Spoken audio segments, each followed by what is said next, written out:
الحمد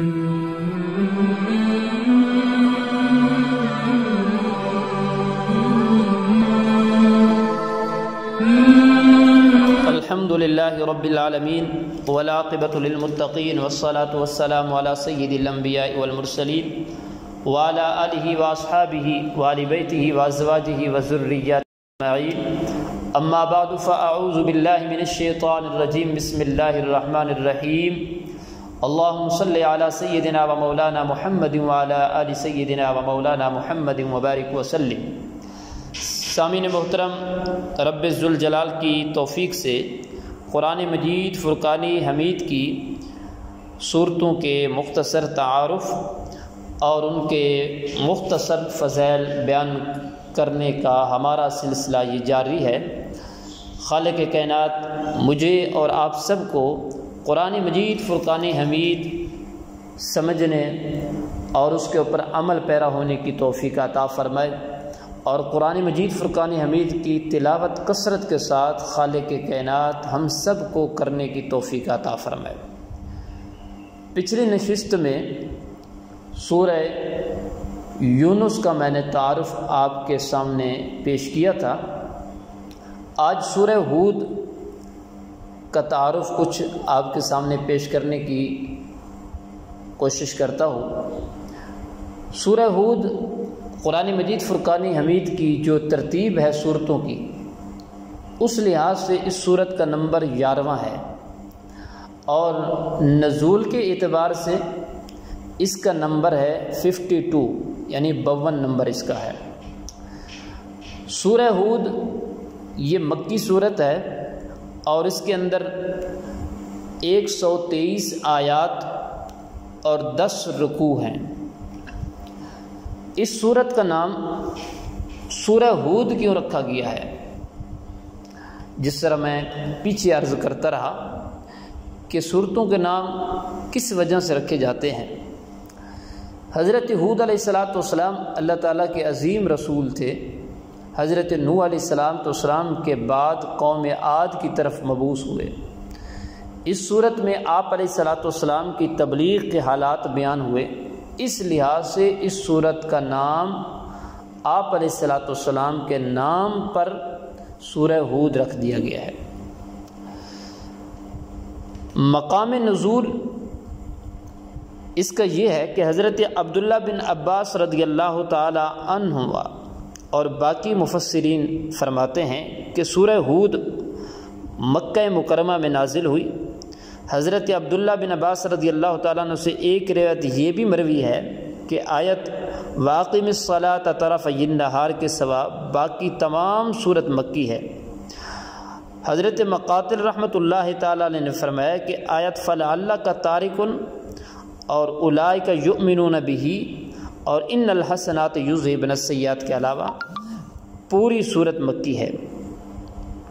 سورہ ہود کے بارے میں نبی پاک صاحب الولاق صلی اللہ تعالی علیہ وسلم کی بارگاہ اقدس میں حضرت صدیق اکبر رضی اللہ تعالیٰ عنہ نے عرض کیے، یا رسول اللہ صلی اللہ علیہ وسلم، آپ پر بڑھاپے کے آثار نظر آ رہے ہیں، یعنی آپ جلدی بوڑھے ہو رہے ہیں۔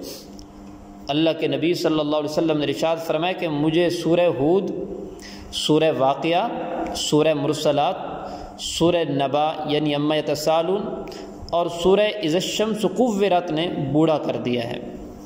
اللہ اکبر۔ غالباً یہ اس وجہ سے فرمایا کہ ان صورتوں میں قیامت، مرنے کے بعد اٹھائے جانے، حساب اور جنت و دوزخ کا ذکر ہے۔ اسی طرح ایک دوسری روایت میں آتا ہے، حضرت عبداللہ بن عمر رضی اللہ تعالیٰ عنہما سے روایت ہے کہ نبی پاک صلی اللہ تعالی وسلم نے ارشاد فرمایا، جسے یہ بات پسند ہو کہ وہ قیامت کے دن کو اس طرح دیکھے گویا کہ وہ نگاہوں کے سامنے ہے، یعنی آنکھوں کے سامنے اگر کوئی منظر ہے وہ آپ دیکھ رہے ہیں، کوئی چیز ہے وہ آپ کی آنکھوں کے سامنے ہے، تو اللہ کے نبی صلی اللہ علیہ وسلم نے فرمایا کہ وہ چاہتا ہے کہ نگاہوں کے سامنے ہے تو اسے چاہیے کہ وہ سورہ اذا الشمس کورت، سورہ اذا السماء انفطرت اور سورہ اذا السماء انشقت پڑھ لے۔ حضرت عبداللہ بن عمر رضی اللہ تعالیٰ عنہ فرماتے ہیں میرا گمان ہے کہ اللہ کے رسول صلی اللہ علیہ وسلم نے سورہ ہود پڑھنے کا بھی ذکر فرمایا ہے۔ تیسری روایت میں آتا ہے سورہ ہود کی فضیلت میں حضرت کعب رضی اللہ تعالیٰ عنہ فرماتے ہیں کہ نبی علیہ الصلوۃ والسلام نے ارشاد فرمایا جمعہ کے دن سورہ ہود پڑھا کرو، جمعہ کے دن سورہ ہود کی تلاوت کیا کرو، جس طرح باقی صورتیں ہیں کچھ جن کے بارے میں اللہ کے نبی صلی اللہ علیہ وسلم نے ارشاد فرمایا کہ ان صورتوں کی جمعہ کے دن تلاوت کیا کرو۔ ان میں سے سورہ کہف کے بارے میں ہے کہ فتنہ دجال سے وہ بندہ محفوظ رہے گا جو سورہ کہف کی 10 آیات پہلی پڑھتا ہے۔ ایک روایت میں آخری 10 کے بارے میں بھی آیا ہے۔ تو بہرحال اللہ تعالی ہم سب کو قرآن مجید فرقان حمید کے ساتھ محبت اور کثرت کے ساتھ تلاوت کرنے کی توفیق عطا فرمائے۔ سورہ ہود کے شروع ہی میں جہاں 12واں سپارہ شروع ہوتا ہے وہاں پر خالق کائنات نے جو رب ہے تمام جہانوں کا پالنے والا ہے، اللہ نے سب کا رزق طے کر دیا ہے، چاہے تم عارضی جگہ پر رہتے ہو یا مستقل جگہ پر رہتے ہو یا سفر میں ہو یا حضر میں ہو، ماں کے پیٹ میں ہو، جہاں بھی ہو، ابھی دنیا نہیں بنی تھی لوح محفوظ میں رزق لکھ دیا گیا تھا۔ یہ اللہ کا اٹل اور حیرت انگیز نظام ہے۔ اس خالق کے کائنات نے ہر انسان کو، حیوان کو، چرند پرند کو، حشرات الارض کو، سب کو رزق دینے والا ہے۔ یمن میں عشری قبیلہ تھا، ان پر بھوک آئی، قبیلہ والوں نے ایک آدمی کو بھیجا کہ جاؤ اور اللہ کے نبی صلی اللہ علیہ وسلم سے کھانا مانگ کر آؤ۔ وہ آدمی گیا تو اللہ کے نبی صلی اللہ علیہ وسلم گھر کے اندر اسی آیت کو پڑھ رہے تھے، وَمَا مِن دَابَّةٍ فِي الْأَرْضِ إِلَّا عَلَى اللَّهِ رِزْقُهَا وَيَعْلَمُ مُسْتَقَرَّهَا وَمُسْتَوْدَعَهَا كُلٌّ فِي كِتَابٍ مُبِينٍ۔ جب اللہ کے نبی صلی اللہ علیہ وسلم سے آیت مبارکہ سنی تو وہ واپس چلا گیا اور قبیلہ والوں سے جا کر کہا کہ رزق کا انتظام ہو گیا ہے، یعنی ہمارے کھانے پینے کا انتظام ہو گیا ہے، اب یہ بھوک ختم ہو جائے گی۔ انہوں نے سمجھا کہ اس نے اللہ کے نبی صلی اللہ علیہ وسلم سے ذکر کیا ہوگا۔ اللہ کی شان دیکھیں، تھوڑی دیر کے بعد ایک آدمی گوشت سے بھرا ہوا ایک بڑا برتن اور بہت ساری روٹیاں قبیلہ عشری کے پاس لے کر آیا۔ انہوں نے وہ کھانا کھایا اور کھانا ان سے بچ گیا، پیٹ بھر کر انہوں نے کھایا، ان سے کھانا بچ گیا۔ انہوں نے سوچا کہ وہ کھانا اللہ کے نبی کو دیتے ہیں، کیونکہ بھیجا انہوں نے ہے تو اب ہم سے بچ گیا تو واپس اللہ کے نبی صلی اللہ علیہ وسلم کی بارگاہ میں بھیج دیتے ہیں۔ آ کر عرض کرنے لگے، یا رسول اللہ صلی اللہ علیہ وسلم، آپ نے جو کھانا بھیجا تھا وہ زیادہ اور لذیذ تھا، بہت مزیدار کھانا تھا، ایسا کھانا ہم نے پہلے کبھی دیکھا بھی نہیں اور کھایا بھی نہیں، اتنا لذیذ تھا۔ اللہ کے نبی صلی اللہ علیہ وسلم نے فرمایا میں نے تو بھیجا ہی نہیں۔ اللہ اکبر۔ ایک صحابی نے کہا میں آیا تھا، آپ قرآن کی یہ آیت پڑھ رہے تھے۔ اللہ اکبر۔ وہ قبیلہ عشری کا وہ شخص جس نے عرض کیا یا رسول اللہ میں آیا تھا، آپ قرآن کی تلاوت فرما رہے تھے، وَمَا مِن دَابَّةٍ فِي الْأَرْضِ إِلَّا عَلَى اللَّهِ رِزْقُهَا وَيَعْلَمُ مُسْتَقَرَّهَا وَمُسْتَوْدَعَهَا كُلٌّ فِي كِتَابٍ مُبِينٍ۔ یا رسول اللہ میں نے جیسے ہی آیت سنی میں واپس جا کر ان لوگوں سے کہا کہ رزق کا انتظام ہو گیا ہے۔ آپ نے فرمایا اللہ نے غیب سے تمہارے رزق کا بندوبست کر دیا ہے۔ اللہ اکبر۔ ایک اور رزق کے متعلق بڑا سبق آموز واقعہ ہے۔ اللہ ہم سب کو بھی اس کی ذات پر توکل کرنے کی توفیق عطا فرمائے۔ آج ہم رزق کے معاملے میں پریشان ہوتے ہیں، بہت پریشان ہوتے ہیں کہ یار ہمارا کیا بنے گا، ہم بھوک سے مر جائیں گے۔ بھئی رزق کا ضامن اللہ ہے، ہم نے کمانے کے لیے اپنے پاؤں کو چلانا ہے، ہاتھ کو ہلانا ہے، ذرائع ڈھونڈنے ہیں، وہ خالق جو ماں کے پیٹ میں تمہیں دیتا ہے، تو جب تم زمین پر آ جاؤ گے وہ کیسے تمہیں بھوکا رکھ سکتا ہے؟ آج ہمارے ذہن میں ایک بات ہوتی ہے، بس اگر میں نے شادی کر لی تو میں کہاں سے کھاؤں گا، میری بیوی کہاں سے کھائے گی، میرے بچے کہاں سے کھائیں گے؟ بھائی جس رب نے تیرا رزق لکھا ہے اس رب نے تیری بیوی کا بھی رزق لکھا ہے۔ حدیث پاک میں آتا ہے کہ جو بندہ نکاح کرتا ہے اللہ اس کا رزق وسیع فرما دیتا ہے، رزق کے دروازے نکاح سے کھلتے ہیں۔ اور آج کتنی بہنیں ہیں جو اس وجہ سے نکاح نہیں کرتی کہ جس سے میرا نکاح ہونے والا ہے وہ ابھی کمانے کے لائق نہیں ہوا، اس کو نوکری نہیں مل رہی، وہ اس چکر میں نہیں کرتی۔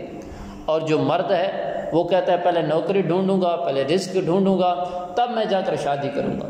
لیکن اللہ کے نبی صلی اللہ علیہ وسلم نے کیا فرمایا؟ آپ نے فرمایا کہ نکاح جو ہے یہ رزق کے دروازے کھول دیتا ہے۔ بہرحال جب حضرت موسیٰ علیہ السلام کوہ طور پر پہنچے تو اللہ نے نبوت عطا فرمائی اور فرمایا کہ فرعون کے پاس جاؤ، میرا پیغام پہنچاؤ۔ موسیٰ علیہ السلام نے عرض کی پیچھے میری بیوی بیٹھی ہے۔ اللہ نے فرمایا کہ یہ عصا اس پتھر پر مارو۔ کیا فرمایا کہ پیچھے میری بیوی بیٹھی ہے، جب میں ادھر جاؤں گا تو کھانے پینے کا انتظام جو ہے وہ کیسے ہوگا اس کا؟ اللہ اکبر۔ تو اللہ نے فرمایا کہ یہ عصا اس پتھر پر مارو۔ پتھر ٹوٹا، اس کے اندر سے ایک اور پتھر نکلا۔ فرمایا کہ اس پر بھی عصا مارو، تو اندر سے ایک اور پتھر نکلا۔ فرمایا اس پر بھی مارو، تو پتھر ٹوٹا، اس میں سے ایک چمٹی کی مانند۔ اللہ اکبر، دیکھیں صحیح۔ فرمایا کہ اس کے اوپر مارو، جب اس پتھر کے اوپر عصا مارا تو چمٹی کے برابر ایک کیڑا نکلا جس کے منہ میں سبز پتا تھا۔ فرمایا دیکھ لو کیسے روزی دے رہا ہوں، ابھی بھی گھبراتے ہو؟ اللہ اکبر۔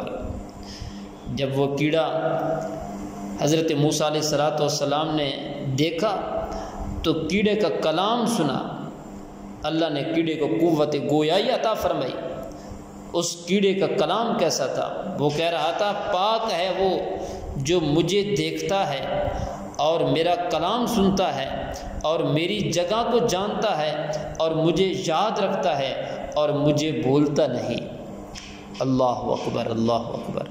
دیکھیں اللہ رب العالمین ان پتھروں کے اندر کیڑے کو رزق عطا فرما رہا ہے،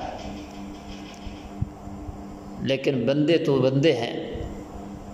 فرمایا کہ تمہارا جو طے شدہ رزق ہے وہ میں نے لوح محفوظ میں تخلیق کائنات سے پہلے لکھ دیا ہے۔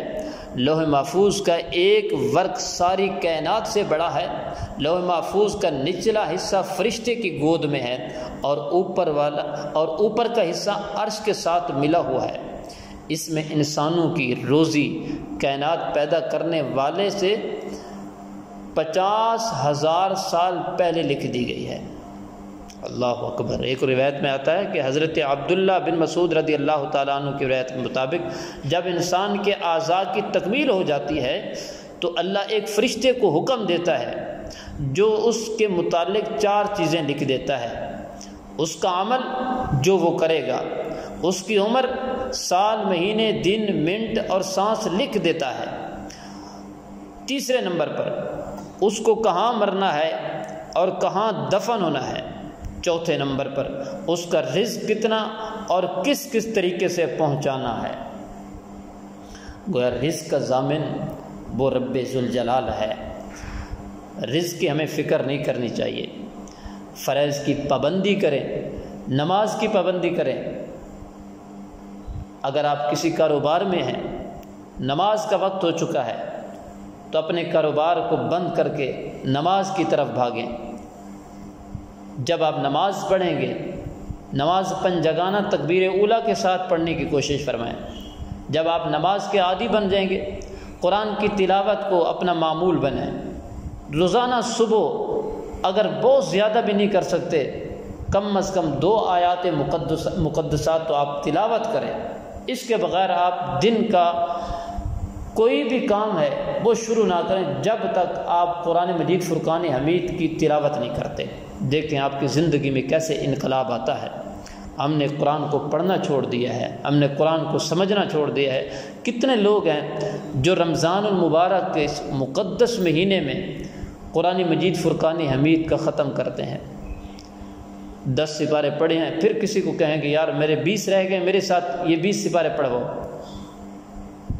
یہ قرآن ہمیں روشنیاں دینے کے لیے آیا ہے، قرآن ہمیں سیدھے راستے پر لگانے کے لیے آیا ہے۔ جس مقصد کے لیے قرآن نازل ہوا تھا اس مقصد کو ہم سمجھیں۔ صرف کوئی بیمار ہو گیا اس کے سرہانے بیٹھ کر پڑھ لیں بھئی صورتیں کچھ اس کو شفا مل جائے گی، یا کوئی فوت ہو گیا جی اس کے اصالہ ثواب کے لیے قرآن پڑھیں، نہیں بھی ایسا نہ کریں۔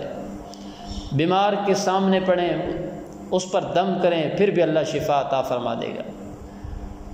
اصالہ ثواب کے لیے پڑھیں، اللہ مرحوم کے درجات کو بلند فرمائے گا، لیکن اپنی زندگی قرآن کے اصول کے مطابق گزاریں، اپنے کاروباروں کو، اپنے تمام معاملات کو قرآن مجید فرقان حمید کے احکامات کے مطابق کریں۔